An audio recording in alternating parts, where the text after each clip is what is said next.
Hello friends, welcome back to my channel Sikandar tech for you. Friends, आज की video में हम बात करने वाले हैं आय प्रमाण पत्र के बारे में। आप घर पर ही आय प्रमाण पत्र बना सकते हैं अपने मोबाइल या अपने लैपटॉप के ज़रिए या अपने कंप्यूटर के ज़रिए। जैसे कि हमें आय प्रमाण पत्र की बहुत ज़्यादा ज़रूरत पड़ती है। कोई भी फॉर्म, हम छात्रवृत्ति फॉर्म, स्कॉलरशिप फॉर्म या अपने कॉलेज में पढ़ाई करते हैं तो वहाँ पे भी हमें आय प्रमाण पत्र की ज़रूरत पड़ती है। तो वो सब के लिए हमें जब आय प्रमाण पत्र बनाना होता है तो उसके लिए जब भी हम कहीं से भी वो आय प्रमाण पत्र बनवाते हैं तो उसका हमें ज़्यादा चार्ज देना पड़ता है, क्योंकि आज के टाइम में कोई भी काम ना बिना पैसे के नहीं होता है। तो उसके लिए अगर आप कम खर्च में आय प्रमाण पत्र खुद से ही बनाना चाहते हैं या आप इस वीडियो को देख के बना सकते हैं तो ये आपके लिए बहुत ज़्यादा फ़ायदेमंद साबित होगा। तो चलिए मैं आपको बता देती हूँ कि आप आय प्रमाण पत्र को घर पर ही अपने मोबाइल से कैसे आवेदन कर सकते हैं, कैसे इसको बना सकते हैं। तो सबसे पहले आपको आ जाना है अपने मोबाइल के गूगल पे। तो गूगल स्क्रीन पे जैसे ही आप आएंगे तो आपको यहाँ पे सर्च करना है ई डिस्ट्रिक्ट। तो जैसे ही हम ई डिस्ट्रिक्ट सिलेक्ट करेंगे तो ये सब स्टेट का अलग अलग होता है। अगर आप यूपी से है तो हम यहाँ पे यूपी डाल देंगे।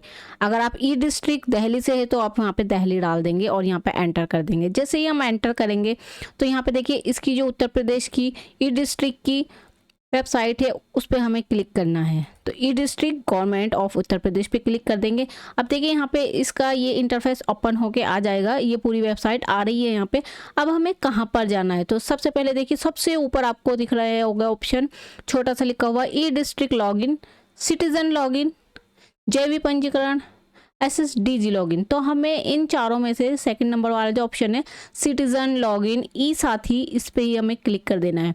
जैसे ही हम इस पे क्लिक करेंगे तो हमें यहाँ पर कर देना है, इस वेबसाइट पे पहले भी आ चुके हैं या आपने इस पे पंजीकरण कर रखा है, यूज़र नेम और पासवर्ड आपके पास है तो आप यहाँ पे यूज़र नेम पासवर्ड डाल के इसको सबमिट करके आप लॉगिन हो सकते हैं। अगर आपने लॉगिन नहीं किया है, आप पहली बार इस पर आए हैं तो आप यहाँ पे आएंगे नवीन उपयोगकर्ता पंजीकरण पे हम क्लिक कर देंगे। देखिए जैसे ही हम इस पर क्लिक करेंगे एक फॉर्म ओपन होकर आएगा, इसको हमें फिल कर देना है। लॉगिन आईडी 6 से 8 करेक्टर ही मान्य है, यानी कि 6 से 8 करेक्टर आप इसमें कोई भी बना सकते हैं, यानी कि लॉगिन आईडी। तो जो लॉगिन आईडी आप यहाँ पे बनाएंगे उसको आपको याद रखना होगा। तो यहाँ पे हम कोई भी एक लॉगिन आईडी बना लेंगे जैसे, और यहाँ पे जो है 6 अक्षर की हो गई है, 6 से 8 तक माननी है, आप चाहे तो और भी बढ़ा सकते हैं। यहाँ पे आप उपलब्धता की जांच करें, यानी कि ये जो लॉगिन आईडी आप बना रहे हैं इस पे उपलब्धता की जांच करें। एक बार क्लिक कर देंगे तो ये लॉगिन आईडी आपकी ओपन हो सकती है या नहीं है। यहाँ पे कोई रिकॉर्ड पहले से तो मौजूद नहीं है या हमने जो बनाई है किसी और ने तो नहीं बना रखी है, इसके लिए इस लॉगिन आईडी का रिकॉर्ड पहले से ही मौजूद है। कृपया पुनः नई आईडी के लिए प्रयास करें। तो यहाँ पे जो है ये पहले से मौजूद है, हम इस पर दूसरी आईडी बना लेते हैं। आवेदक का नाम डालेंगे जिस नाम से आपको ये लॉगिन आईडी बनानी है। तो हम यहाँ पे नाम डाल देते हैं कंदर। जन्म तिथि दर्ज कर देंगे यहाँ पे। यहाँ लिंग सेलेक्ट कर लेंगे, महिला है क्या पुरुष है। आवासीय पता हम यहाँ पे डाल देंगे और यहाँ पे डाल देंगे हम पिन कोड। उसके बाद यहाँ पे ज़िला चयन कर लेंगे, तो जो भी आपका ज़िला है उसको आप सिलेक्ट कर लेंगे यहाँ से। अब यहाँ पे डाल देंगे हम अपना मोबाइल नंबर। ईमेल आईडी है तो डाल दे, नहीं है तो उसको छोड़ दे। यहाँ पे डाल देंगे ये कैप्चा सुरक्षा कोड। इस आईडी का फ़ोटो ले लेना है या इसको सेव कर लेना है, कैप्चा ले लेना है, क्योंकि अगर आप इसमें से कोई भी लॉगिन आईडी या कुछ भी भूल जाते हैं तो आप यहाँ से इसको सेव किया हुआ रहेगा तो आप इसको देख करके फिल कर सकते हैं। अब यहाँ से हमें करना है सुरक्षित करें। अब यहाँ पे हमारे मोबाइल नंबर पर एक OTP गया है जहाँ से हमें लॉगिन पे क्लिक करना है और वहाँ से हम यूज़र आईडी और पासवर्ड OTP डाल सकते हैं। तो यहाँ पर हम यूज़र नाम डालेंगे, पहले पासवर्ड हमारा OTP में आएगा। जैसे ही नाम, पासवर्ड और कैप्चा कोड डालेंगे हम, उसके बाद लॉगिन करेंगे। लॉगिन करने के बाद देखिए हमें यहाँ पर ऑप्शन मिलेंगे। यहाँ पर जो हमारा नाम था वो नाम आ गया है और हमारा यहाँ पे पासवर्ड जो है पासवर्ड डाल देंगे। अब हमें यहाँ पे बनाना है नया पासवर्ड। तो इसके लिए जो हमारा OTP में पासवर्ड आया था उसको छोड़ करके हमें दूसरा पासवर्ड बनाना है। OTP वाला पासवर्ड हम यहाँ डाल देंगे और नया पासवर्ड में एक नया पासवर्ड बना लेंगे, स्ट्रॉन्ग पासवर्ड जो आपको बना लेना है, और वही पासवर्ड हमें नीचे दोबारा से डाल देना है। उसके बाद में हमें कर देना है पासवर्ड भेजे। इस हमारा पासवर्ड सक्सेसफुली चेंज हो गया था और अब हम फिर से आएंगे और यहाँ पर लॉगिन कर लेंगे, आईडी डालेंगे, यूज़र आईडी जो हमने बनाया था, नेम, और पासवर्ड डालेंगे, कैप्चा डाल करके लॉगिन कर लेंगे। तो देखिए जैसे ही हमने यहाँ पे यूज़र आईडी पासवर्ड डाल दिया तो हमारे पास लॉगिन करने के बाद ये फॉर्म ओपन होके आ गया है, यानी कि इसकी वेबसाइट जितने भी यहाँ से हम प्रमाण पत्र बना सकते हैं तो वो सब लिखा हुआ आ रहा है। देखिए आवेदन पत्र, प्रमाण पत्र सेवा यानी जाति प्रमाण पत्र, या यहाँ से आय प्रमाण पत्र, निवास प्रमाण पत्र, जो भी प्रमाण पत्र आपको यहाँ से बनाना है उस पर आप क्लिक कर देंगे। हमें बनाना है आय प्रमाण पत्र, तो हम आय प्रमाण पत्र पे क्लिक कर देंगे। जैसे ही हम आय प्रमाण पत्र पे क्लिक करेंगे तो यहाँ पर KYC सत्यापन, आय प्रमाण पत्र सेवा, यानी कि यहाँ पे आपको डालना है एंटर योर आधार नंबर और एंटर सिक्योरिटी नंबर, और यहाँ पे क्लिक करके आपको इसको सबमिट कर देना है। आधार कार्ड की वजह से आपके पास एक OTP आएगा। तो जैसे ही हम यहाँ पे OTP डालेंगे उसके बाद में आपको यहाँ पे सबमिट कर देना। तो यहाँ पे आय प्रमाण पत्र सेवा है तो आधार KYC का जो है हमारा कंप्लीट हो गया है। अब हमें जिसके नाम का आय प्रमाण पत्र बनाना है वो हम यहाँ पे डाल देंगे। या यहाँ से देखिए सबसे पहले आपको सेवा का प्रकार में फिल करना है, ग्रामीण है क्या शहरी है। अगर आप गांव से है तो ग्रामीण पे क्लिक करें, नगरीय है तो नगरीय पे क्लिक कर देंगे। अब यहाँ पे प्रार्थी का नाम हिंदी में डाल देंगे और यहाँ पे प्रार्थी का नाम अंग्रेजी में डाल देंगे। जैसे ही हमने इस पे क्लिक किया था आधार कार्ड का सत्यापन, वैसे ही आधार कार्ड यानी कि जिसके नाम का हमें आय प्रमाण पत्र बनाना है तो यहाँ पर नाम ऑटोमेटिकली खुद ही आ जाएगा। अब यहाँ पे जिसके नाम का हमें आय प्रमाण पत्र बनाना है उसके पिता का नाम या पति है या संरक्षक जो भी है उसका हम यहाँ पे नाम डाल देंगे। यहाँ पे माता का नाम आ जाएगा। उसके बाद में वर्तमान पता, मकान नंबर, मोहल्ला, पोस्ट, ग्राम जो भी है वो यहाँ पे डाल देना है। यहाँ पे हम मकान नंबर डाल देंगे, जैसे जैसे हमारा मकान नंबर 25 है, मोहल्ला डाल देंगे शेखान, काजियान, जो भी आपका मोहल्ला है वो हम यहाँ पे डाल देंगे, जैसे हमने यहाँ डाल दिया है। अब यहाँ पे जनपद बिजनौर आ रहा है, मोबाइल नंबर डाल देंगे और यहाँ पे हम अपनी तहसील चुन लेंगे। यहाँ पे हमारी तहसील जैसे जो भी लगती है उस पर क्लिक कर देंगे। अब यहाँ पे स्थायी पता जो ऊपर वाला है उपरोक्त पे क्लिक कर देंगे, दोनों ही यहाँ पे आ जाएगा। उसके बाद में व्यवसाय में यहाँ पर हम डाल देंगे जो भी आपका काम है, यानी कि आपके यहाँ पर क्या काम होता है और उसकी आपको कितनी इनकम होती है, यानी कि एक से अधिक व्यवसाय होने पर कोमा लगाना है। अगर आपके पास एक काम से अलावा 2-3 काम है तो वो आप यहाँ पे डाल। यहाँ पे देना है आपको आवेदक को मिलाकर परिवार के सदस्यों की संख्या कितनी है आपके परिवार में, यानी कि जिसका हम आय प्रमाण पत्र बना रहे हैं उसको मिलाकर के आपके परिवार में कितने सदस्य है, कुल मिलाकर जितने भी है आप यहाँ पे डाल देंगे। जैसे 5 है, 4 है, 10 है, 9 है, वो भी यहाँ पे आप डाल देंगे जितने भी आपके परिवार में सदस्य हैं, फैमिली मेम्बर जितने भी हैं। अब यहाँ पे आय निर्धारण हेतु आवेदक की श्रेणियाँ, कम से कम एक श्रेणी का विवरण देना अनिवार्य है, यानी कि इनमें से आपको किसी एक पे क्लिक कर देना है। यानी कि जो भी आपके यहाँ काम होता है, अगर आपके यहाँ खेती मजदूरी होती है तो आप यहाँ पे डाल दें उससे कितनी आय आपकी आती है। यहाँ पे अगर आप मजदूरी से आय कितना कमाते हैं, या कृषि भूमि है आपके पास, जैसे खेती मजदूरी के लिए अगर कोई जगह है आप खेती करते हैं तो आप यहाँ पे ग्राम का नाम डाल सकते हैं।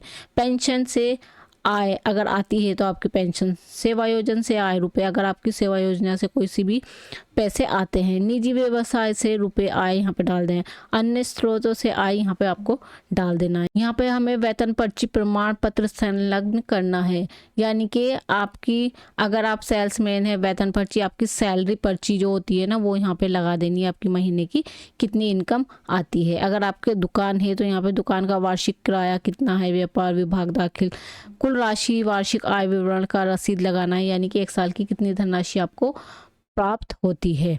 तो अन्य स्रोतों से आय जितना भी है टोटल आप यहाँ पे डाल देंगे। यहाँ परिवार के सदस्यों के जैसे कि हमने यहाँ पे डाला था कितने मेंबर है, कुल मिलाकर 5 है तो आप उसका यहाँ नाम डाल देंगे, व्यवसाय डाल देंगे। अगर वो बच्चा है तो आप यहाँ पे कुछ भी नहीं डालेंगे, व्यवसाय में आप यहाँ पे 0 ही रहने देंगे, यहाँ पे सबका नेम डाल देना है। अब उसके बाद में हम यहाँ से आएंगे, स्क्रॉल डाउन करेंगे नीचे पे, हम परिवार की कुल वार्षिक आय यहाँ पे डाल देंगे। जैसे कि आप 1 लाख है, क्या 1 लाख से ज़्यादा है, या 80,000 एक महीना का है, तो आप जितना भी यहाँ पे कमाते हैं तो यहाँ पे हम 1 साल की यानी कि कुल वार्षिक आय यहाँ पे डाल देंगे।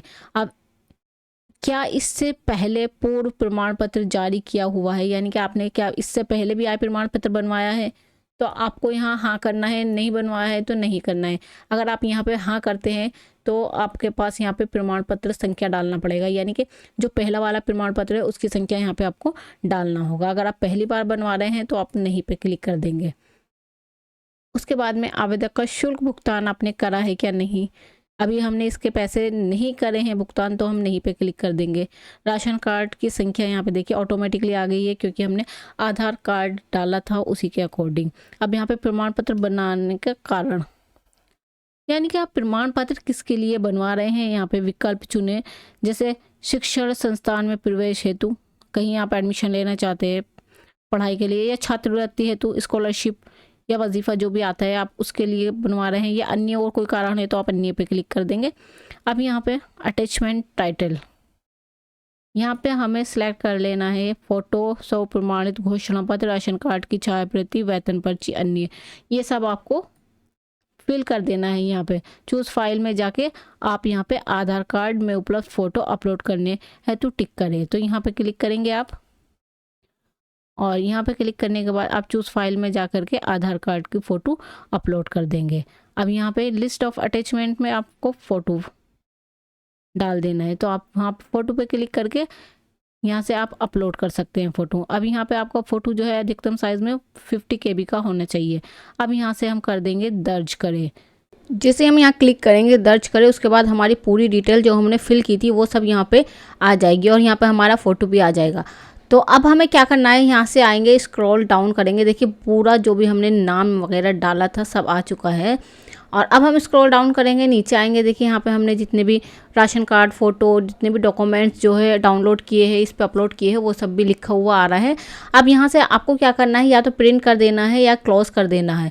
तो यहाँ से प्रिंट करेंगे या क्लोज़ करेंगे हम। उसके बाद में अगर आपको प्रिंट निकालना है तो इसका प्रिंट भी निकाल सकते हैं। यहाँ से सेवा शुल्क भुगतान के लिए अभी हमने पेमेंट नहीं किया था तो इस पर ही क्लिक कर देंगे। तो जैसे ही हम पेमेंट करने के लिए क्लिक करेंगे, यहाँ पे हमारा एप्लीकेशन नंबर आ जाएगा, और यहाँ पर एप्लीकेशन नंबर डाल करके हमें सबमिट कर देना है। तो जैसे ही हम यहाँ पर सबमिट करेंगे तो यहाँ पे ऑप्शन आएगा प्रोसीड विथ पेमेंट। पेमेंट आपको किस तरह से करना है, पेमेंट पे क्लिक कर देंगे, और यहाँ से आपको पेमेंट किस तरह से करना है, यानी कि कार्ड से करना है, नेट बैंकिंग से करना है, या डेबिट कार्ड से करना है, या QR कोड से, या UPI से, जिससे भी आपको पेमेंट करना है आप यहाँ पे जो है सिलेक्ट कर सकते हो।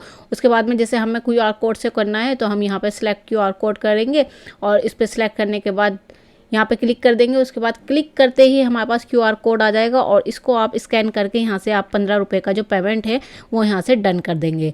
तो जैसे ही हमारा यहाँ पे पेमेंट डन होकर आएगा, यानी कि पेमेंट जैसे ही हमारा हो जाएगा, वैसे ही हमारा एप्लीकेशन जो है सक्सेसफुली जमा हो जाएगी। अब उसके बाद में देखिए हम यहाँ पे पेज पे आ जाएंगे फिर से। अगर आपको अपनी आवेदन देखना है तो आवेदन की सूची पे क्लिक करेंगे, और यहाँ से जो भी आपने बनाया है आय प्रमाण या निवास प्रमाण पत्र या जाति प्रमाण पत्र, उस पर ही आप क्लिक करेंगे। अगर जैसे हमने आय प्रमाण पत्र बनाया है तो यहाँ पे देखिए सामने लिखा है applied but payment not done. Payment not done क्यों आ रहा है, कभी कभी ऐसा होता है नेटवर्क सिस्टम की वजह से भी हमारा जो है पेमेंट नॉट डन लिखा हुआ आता है। इसको हमें कैसे क्लियर करना है, तो अभी हमें क्या करना है, सबसे पहले पेमेंट नॉट डन जो लिखा हुआ आ रहा है तो हम यहाँ से जाएंगे और यहाँ पर क्लिक करेंगे रसीद की पावती। तो यहाँ पे क्लिक करेंगे और यहाँ पे आवेदन पत्र की संख्या डाल देंगे जो हमें मिली थी, और यहाँ से सुरक्षित करे पे क्लिक कर देंगे।